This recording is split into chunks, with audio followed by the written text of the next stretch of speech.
Vous informer demeure notre mission primordiale. Mesdames et messieurs, excellent début de semaine à toutes et à tous. Bien avant, le sommaire. Les docteurs Jean-Jacques Mouyembe et les professeurs Stanislas ont été honorés par le président de la République pour leurs efforts scientifiques. Dossier de la Constitution déchirée dans la province du Kasaï, l'Assemblée provinciale a recommandé à l'unanimité en séance plénière tenue ce lundi 29 juin la suspension immédiate du maire de la ville de Tshikapa, Faustin Lumuluabu.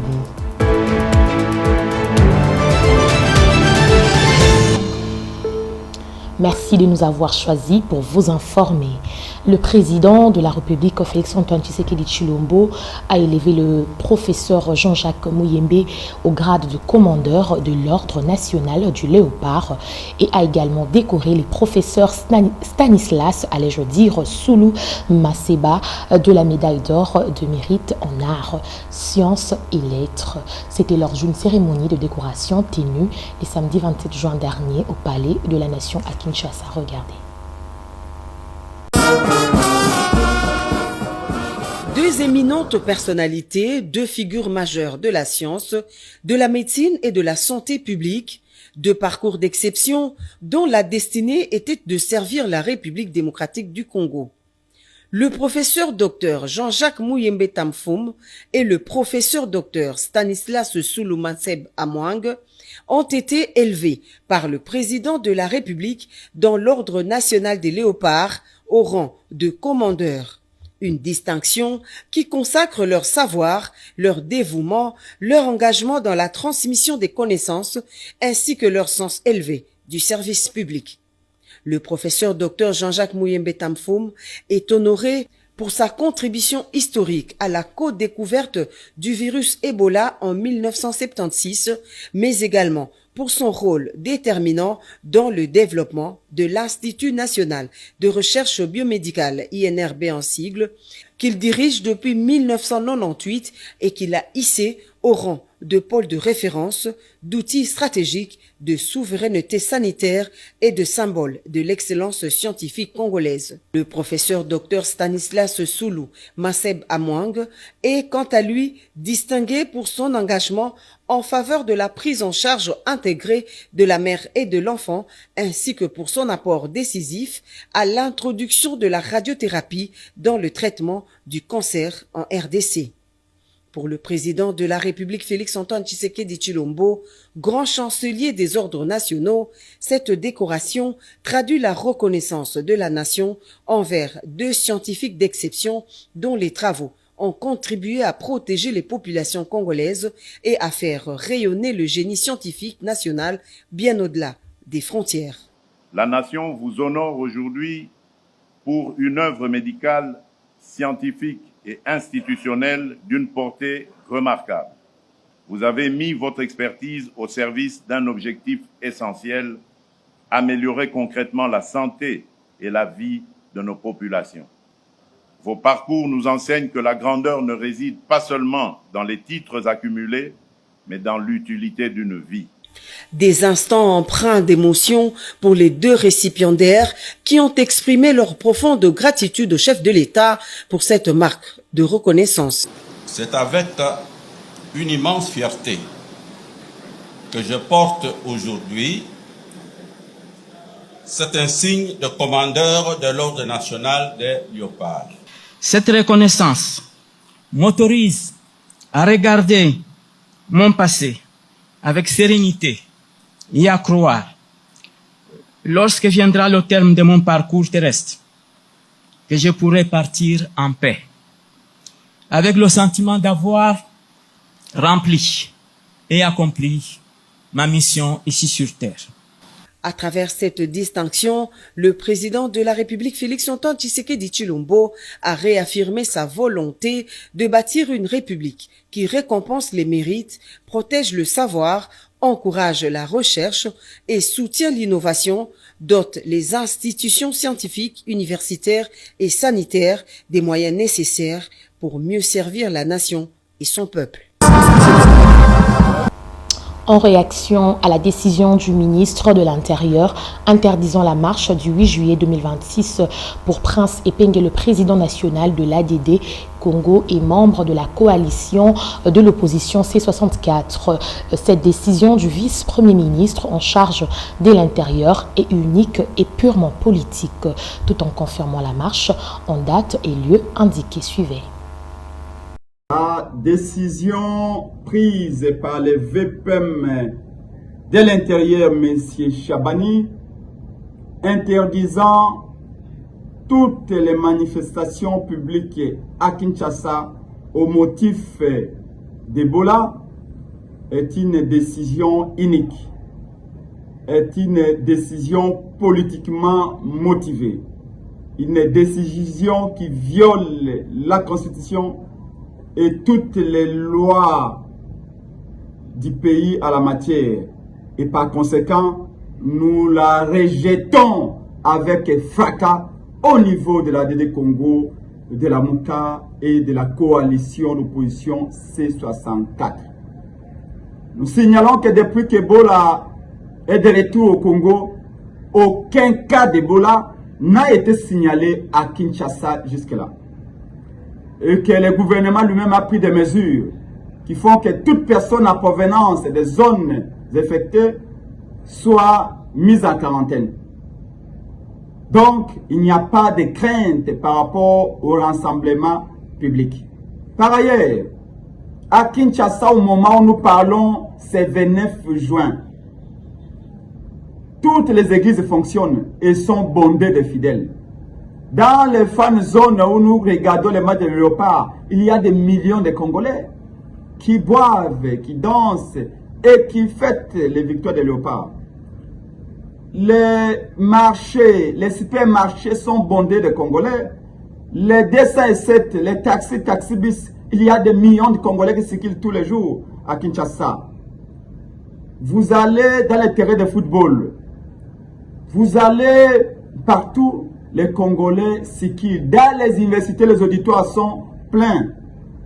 Pourquoi viser seulement les manifestations politiques? Le Sénat de la République démocratique du Congo a tenu le 27 juin dernier sa première séance plénière de la session extraordinaire. Lors de cette étape, la Chambre haute du Parlement congolais a procédé à la présentation du rapport de l'état de siège ainsi que l'adoption de 2 textes sur la sous-traitance dans le secteur privé. Regardez. Honorables sénatrices, honorables sénateurs et chers collègues, voici les résultats des votes. Premièrement, pour le projet de loi relatif à l'état de siège. Sur 109 sénateurs qui composent le Sénat, 74 ont pris part au vote, 74 ont voté oui, aucun n'a voté non, aucun n'a voté abstention. En conséquence, le Sénat vote le projet de loi portant autorisation de la prorogation de l'état de siège sur une partie du territoire de la République démocratique du Congo. Je signale que ce projet de loi sera transmis à l'Assemblée nationale conformément à l'article 135 alinéa 1er de la Constitution. Deuxièmement, le projet de loi sur le contenu local. 74 sénateurs ont pris part au vote. 73 ont voté oui, aucun n'a voté non, 1 a voté abstention. En conséquence, le Sénat vote le projet de loi sur le contenu local en République démocratique du Congo. Troisièmement, le projet de loi relatif à la sous-traitance. 73 sénateurs ont voté oui, aucun n'a voté non, 1 a voté abstention. En conséquence, le Sénat vote le projet de loi modifiant et complétant la loi numéro 17/001 du 8 février 2017 fixant règles applicables à la sous-traitance dans le secteur privé. Je signale que le projet de loi sur le contenu local et celui relatif à la sous-traitance n'ont pas été votés en des termes identiques par nos 2 chambres. une commission mixte paritaire sera mise en place en vue de proposer un texte unique de chaque projet de loi. Cette commission mixte, de commun accord avec l'Assemblée nationale, devra faire ce travail en 24 heures pour nous revenir au vu de l'urgence de ce texte qui doit absolument être adopté le lundi. Et donc, cela étant rappelé, honorables sénatrices, honorables sénateurs et chers collègues, nos travaux de ce jour touchent à leur fin. Le vice-premier ministre, ministre de l'Intérieur, Jacquemain Chabani-Louko, a reçu le week-end dernier le député provincial du Kasaï oriental, du Maniema et du Haut-Lomami. Au menu de leur échange, la question liée à la stabilité des institutions provinciales en République démocratique du Congo. Regardez. Soucieux de garantir la stabilité des institutions provinciales conformément à la vision du chef de l'État, Félix-Antoine Tshisekedi Tshilombo, le vice-premier ministre, ministre de l'Intérieur, Sécurité, décentralisation et affaires coutumières, Chabani-Louko, a reçu en audience ce samedi 27 juin les députés provinciaux du Kasaï oriental, Maniema et Haut-Lomami. Grâce à son leadership, ces réunions stratégiques ont permis d'aboutir à un consensus entre les députés motionnaires, mettant ainsi fin aux crises politiques persistantes qui paralysaient deux de ces trois entités, notamment le Kasaï oriental et le Maniema. Le vice-premier ministre Chabani-Louko a personnellement donné des orientations claires, privilégier un climat de paix durable et un dialogue constructif, s'inscrivant ainsi dans la droite ligne des instructions du chef de l'État données lors de la 67e réunion du Conseil des ministres. Nous avons été invités ici à Kinshasa par son Excellence, Monsieur le Vice-Premier ministre, ministre de l'Intérieur, qui a invité les députés provinciaux de la province du Maniema. Il nous a reçus et nous avons échangé par rapport à la situation politique qui prévaut dans notre province. En premier lieu, nous allons rendre les hommages les plus différents à son Excellence Félix-Antoine Tshisekedi Tshilombo pour la paix et la stabilité des institutions par rapport à sa vision. Nous allons aussi remercier la sagesse de son Excellence, Monsieur le Vice-Premier ministre, ministre de l'Intérieur, qui a compris la situation de notre province et qui nous a reçus à 2 reprises. Après échange, il nous a prodigué des conseils. Sur ces conseils et orientations que nous avons bénéficié de lui, pour cela, nous les remercions sincèrement. Et je pense pour l'intérêt supérieur de notre province et surtout pour le développement, et parce que nous allons capitaliser tous ces conseils que nous avons reçus auprès de lui. Et au retour de chez nous, nous allons voir comment on va commencer à appliquer ces conseils pour le développement de notre province et la stabilité des institutions. Par cette action, le gouvernement congolais réaffirme sa détermination à garantir la stabilité des institutions provinciales et à préserver l'unité nationale, socle de la vision du chef de l'État. Le ministre des Infrastructures et Travaux publics, John Banzalunda, a inspecté l'avancement de travaux de construction de plusieurs secteurs de la province du Kasaï oriental aux côtés du gouverneur Jean-Paul Mbouemboa Kapo, notamment l'axe Mbujimaï-Kabinda-Mbanga sur la route nationale numéro 2.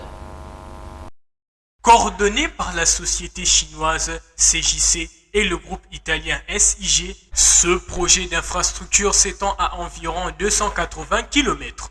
Aux côtés du coordonnateur de la cellule d'infrastructure, Billy Chibambe, le ministre John Banza a assisté au bitumage de plusieurs secteurs de la route nationale numéro 2, la première autoroute du pays. Bienvenue sur la RN2, la première autoroute du pays.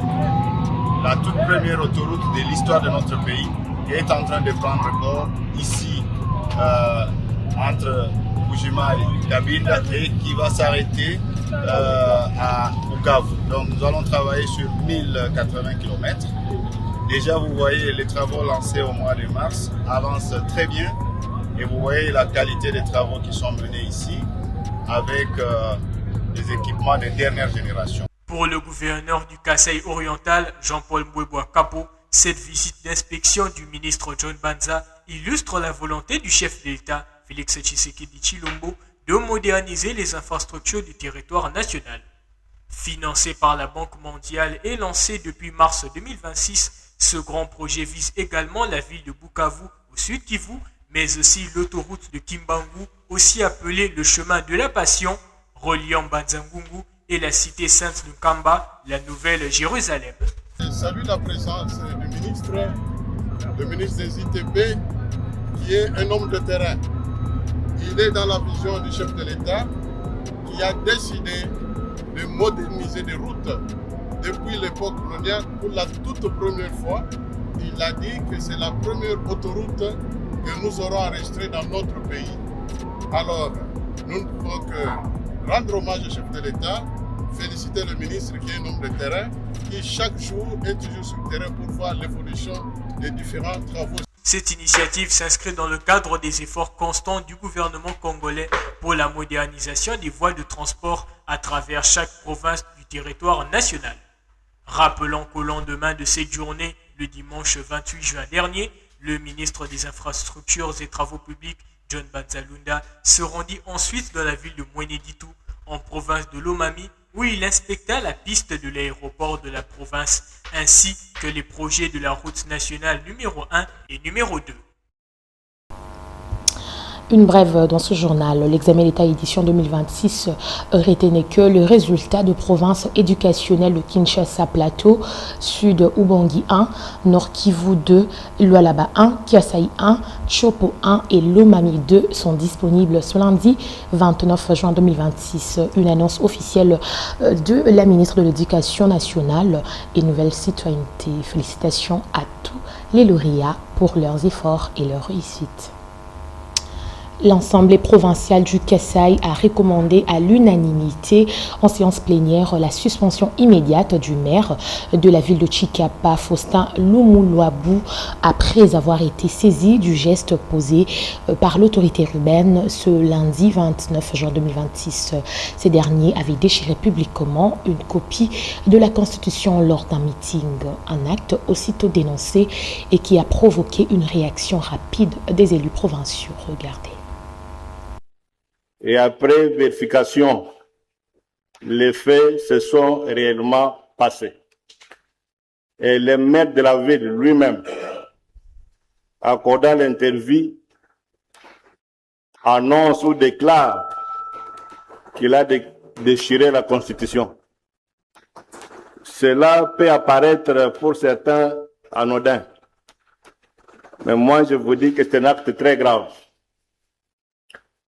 Heureusement, il y a des députés proactifs qui déjà rédigent ou viennent de déposer sur ma table une interpellation adressée au maire de la ville.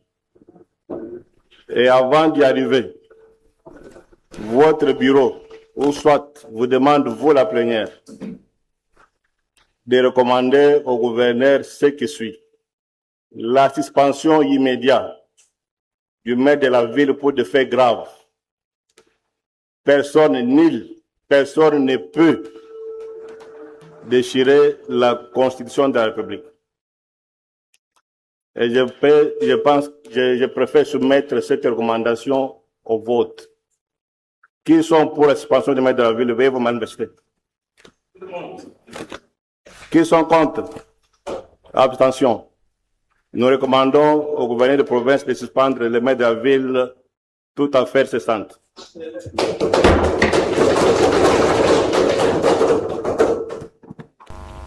Parlons sport à présent. La qualification historique des léopards congolais en 16e de finale. Un parcours jugé équilibré à la suite de 3 journées disputées lors de matchs de phase de groupe. Regardez. Toujours en sport, victoire historique de la sélection nationale congolaise à la Coupe du Monde.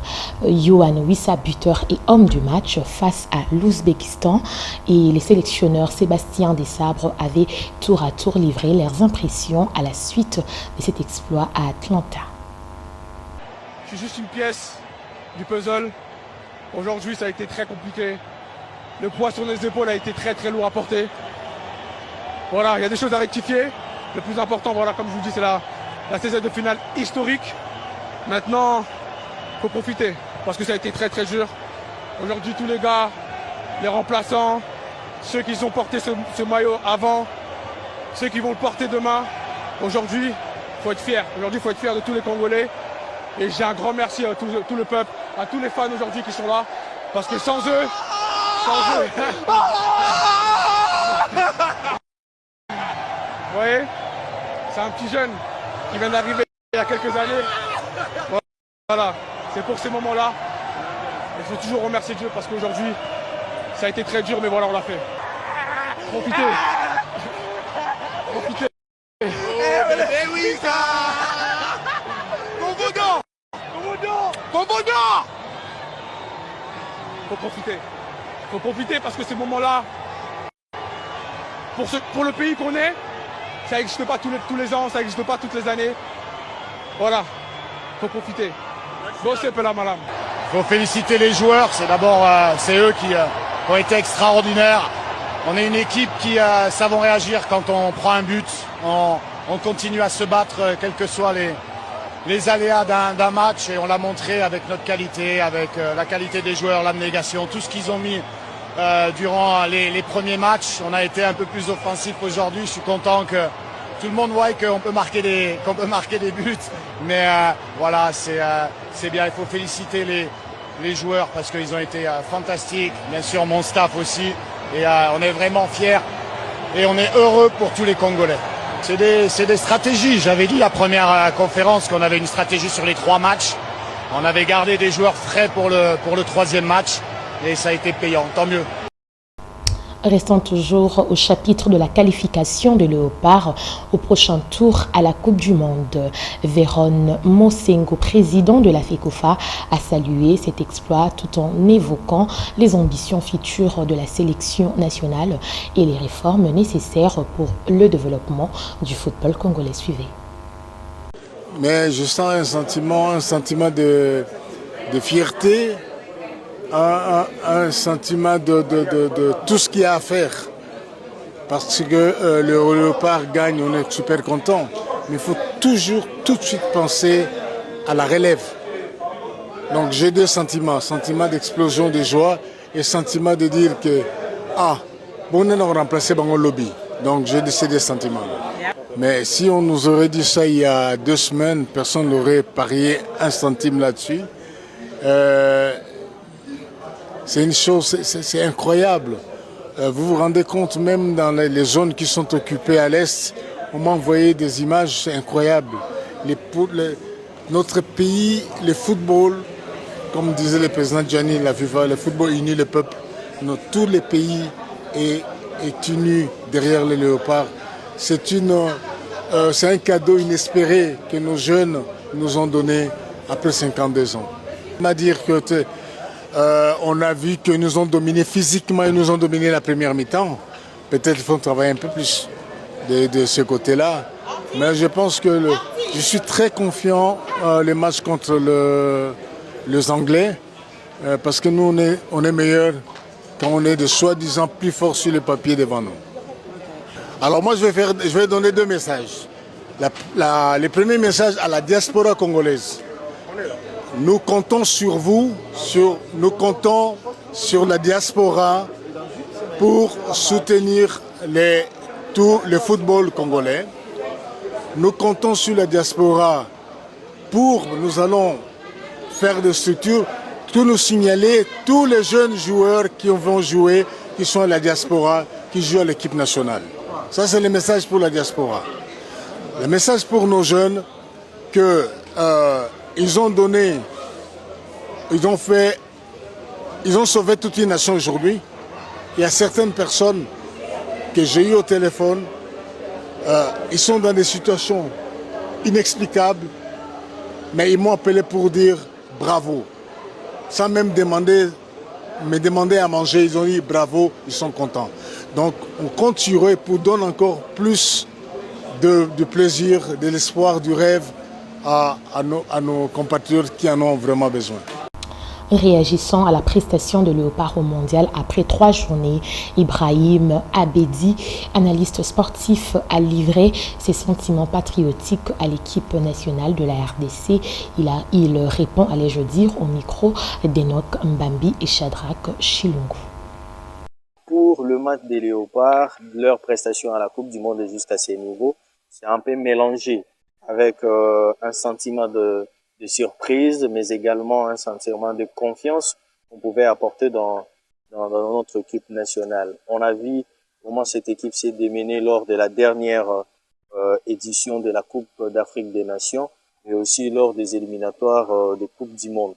Ils ont montré cette envie, les joueurs ont montré cette envie en nous faisant croire qu'on pourrait se qualifier. Et se qualifier, déjà, ça veut dire vous êtes prêts à vous batailler, à aller chercher ou à faire respecter votre nom. On a vu également comment ils se sont battus face au Portugal avec ces scores mérités pour nous et aussi très très importants pour nous en faisant le match nul contre le Portugal. Malheureusement, ça n'a pas marché. Cette même combinaison face à la Colombie, on a perdu par 1-0. C'était un score favorable aussi pour nous. Et avoir cette victoire face à l'Ouzbékistan, c'était aussi ces sursauts d'orgueil qu'on pouvait se dire, voilà, on était déjà capable. Déjà, le match nul face au Portugal ou encore cette petite défaite face à la Colombie, ça nous a mis en confiance et c'était prévisible pour nous de gagner face à l'Ouzbékistan. Déjà, nous avons au moins 2 joueurs qui connaissent très bien cette sélection de l'Angleterre. Pourquoi j'ai dit ça? Parce que nous avons un Twanzembe qui a évolué aux côtés de Rashford, également avec Wan-Bissaka, qui a passé même toute sa jeunesse, ou je dirais toute son adolescence du côté de l'Angleterre, et il connaît comment les choses s'organisent dans la fédération anglaise. Pourquoi? Parce qu'il a joué même dans les équipes d'âge de l'Angleterre. Mais cela ne nous donne pas encore plus d'avantages face à cette équipe aussi bien organisée qu'on pourrait se méfier à tout moment, parce qu'ils ont des joueurs de qualité, à l'occurrence de Bellingham qui évolue du côté des Real Madrid. Mais ce n'est pas les noms qui jouent le foot, mais le foot se joue sur le terrain avec beaucoup de confiance et d'orgueil. On pourrait faire quand même quelque chose de bon. L'Angleterre, ça reste une équipe. C'est de même, cet même argument on pouvait en avoir face au Portugal, mais aujourd'hui, tous, on est fiers de dire que voilà, Cristiano Ronaldo ne nous a pas battus, hein. Cristiano ne nous a pas battus. On pourrait aussi aller de cette même allure pour dire que voilà, Angleterre reste une équipe jouable, mais on respecte cette formation. Pourquoi? Parce que c'est aussi bien organisé comme la nôtre. Parlons nutrition dans ce journal. Votre rédaction vous convie de découvrir le bienfait de la mangue pour le bien-être de votre santé. Regardez.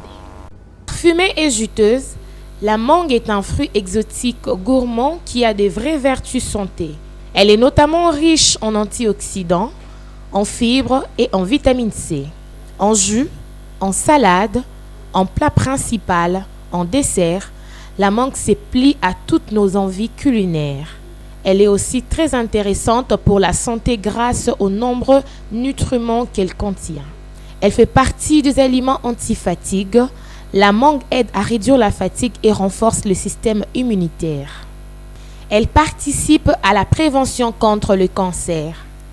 La mangue est riche en polyphénols, des substances antioxydants qui protègent les cellules du corps contre le dommage causé par les radicaux libres et diminue la croissance des cellules cancéreuses, notamment dans le cancer de la prostate.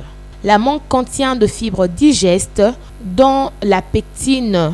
Ces substances permettent de réduire le taux de mauvais cholestérol et il ne faut pas oublier la présence de potassium qui favorise le contrôle du rythme cardiaque et le maintien d'une pression artérielle normale. Ces fibres solubles limitent la constipation. Elles renferment aussi des enzymes digestives qui favorisent la digestion. Retenons que la mangue se conserve dans un endroit frais au-dessus de 6 degrés Celsius, donc pas au frigo et pas plus de 2 à 3 jours car elle s'abîme vite. C'est par cette note que nous bouclons cette session d'actualité sur Kinactu Télévision. Bien avant de vous quitter, place au rappel des titres. Les docteurs Jean-Jacques Mouyembe et les professeurs Stanislas ont été honorés par le président de la République pour leurs efforts scientifiques. Dossier de la Constitution déchirée dans la province du Kasaï, l'Assemblée provinciale a recommandé à l'unanimité en séance plénière tenue ce lundi 29 juin la suspension immédiate du maire de la ville de Chikapa, Faustin Lumuluabu.